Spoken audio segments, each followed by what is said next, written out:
কোটি কোটি ইছলাম ধৰ্মাৱলম্বী লোকলৈ ডাঙৰ খবৰ। দেওবাৰে দেখা নগ'ল জুন। ২৭ মে'ত নহয় বকৰি ঈদ। কেতিয়া উদযাপন কৰা হ'ব বকৰি ঈদ? আৰু ২৮ মে'তহে উদযাপন কৰিব সমগ্ৰ দেশজুৰি বকৰি ঈদ। চন্দ্ৰ দৰ্শন নোহোৱাৰ বাবে বকৰি ঈদৰ তাৰিখ সলনি ২৮ মে'ত আনুষ্ঠানিক ঘোষণা। ধুলহিজ্জাৰ অৰ্ধচন্দ্ৰ দৰ্শনৰ নিশ্চিত খবৰ নহাত ইছলামিক সংগঠনৰ ডাঙৰ সিদ্ধান্ত।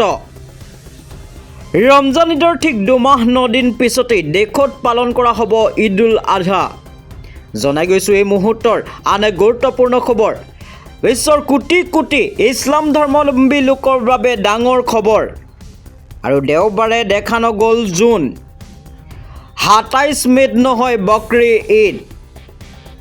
আৰু কেতিয়া উদযাপন কৰা হ'ব বকৰি ঈদ? জনাই গৈছোঁ এই মুহূৰ্তৰ আন এক গুৰুত্বপূৰ্ণ খবৰ। কেতিয়া উদযাপন কৰা হ'ব বকৰি ঈদ?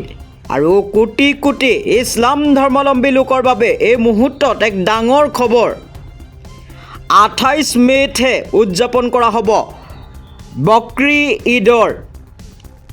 চন্দ্ৰ দৰ্শন নোহোৱাৰ বাবে বকৰি ঈদৰ তাৰিখ সলনি ২৮ মে'ত আনুষ্ঠানিকভাৱে ঘোষণা কৰা হৈছে বকৰি ঈদৰ। ধুলহিজ্জাৰ অৰ্ধচন্দ্ৰ দৰ্শনৰ নিশ্চিত খবৰ নহাত ইছলামিক সংগঠনৰ ডাঙৰ সিদ্ধান্ত। জনাই আছোঁ এই মুহূৰ্তৰ আন এক গুৰুত্বপূৰ্ণ খবৰ। আৰু ইছলাম ধৰ্মাৱলম্বী লোকসকলৰ বাবে কেতিয়া পালন কৰিব বকৰি ঈদ?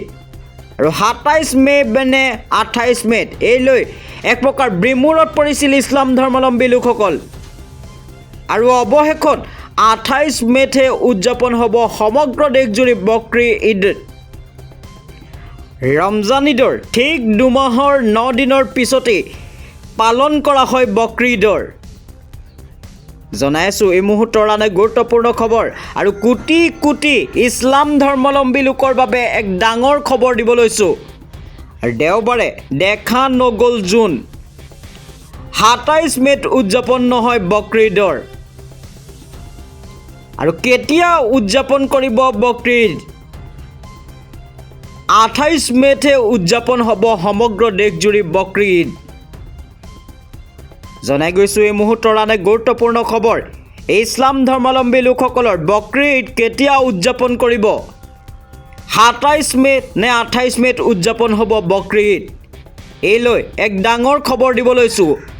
কোটি কোটি ইছলাম ধৰ্মাৱলম্বী লোকৰ বাবে এই ডাঙৰ খবৰ। চন্দ্ৰ দৰ্শন নোহোৱাৰ বাবে বকৰি ঈদৰ তাৰিখ সলনি ২৮ মে'ত আনুষ্ঠানিক ঘোষণা।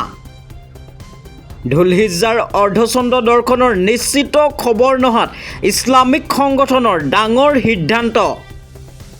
আৰু ২৮ মে'তহে উদযাপন কৰা হ'ব সমগ্ৰ বিশ্বজুৰি বকৰি ঈদৰ।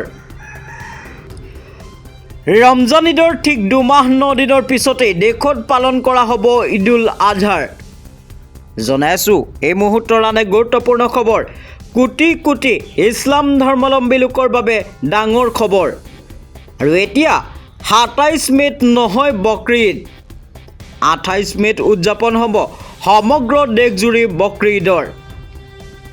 ধুলহিজ্জাৰ অৰ্ধচন্দ্ৰ দৰ্শনৰ নিশ্চিত খবৰ নহাত ইছলামিক সংগঠনৰ এক ডাঙৰ সিদ্ধান্ত।